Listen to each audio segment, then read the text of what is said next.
आता हा एक वेगळा विषय आहे, परंतु 2004 साली आम्ही सगळ्यांनी एकत्रित निवडणुका लढवल्या होत्या. परंतु 2009 साली लोकसभेच्या वेळी मंडलिक साहेबांच्या विरोधात त्यांना तिकीट द्यायचं आणि तो तिकिटाचा निर्णय पक्षाने राष्ट्रवादीने घेतला होता.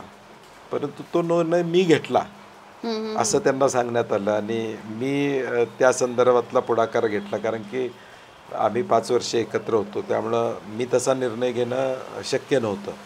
वरूनच तो मेसेज त्या पद्धतीचा आला होता आणि त्यामुळं नंतर मग गैरसमज हे वाढत गेले आणि मग त्याचे परिणाम पुढे राजकीय होत गेले. तुम्ही पाऊल पण नाही टाकलं पुढे? नाही, 2014ला तो प्रयत्न झाला. बरं.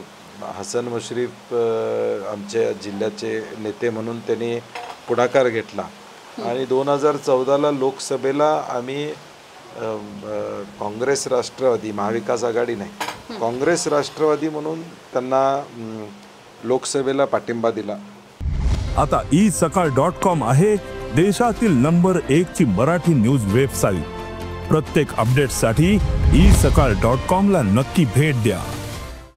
लोकसभाला माझी मदत काँग्रेस पक्ष म्हणून आमची मदत त्यांना झाली. परंतु त्यानंतर असंच होतं की पुढं हे व्यवस्थित चालेल. परंतु विधानसभेला ताबडतोब त्यांनी त्यांच्या भावाला भाजपमधून माझ्या विरुद्ध उभं केलं आणि मग ती दरी वाढताना दिसली. अप्पांना का सोडलं?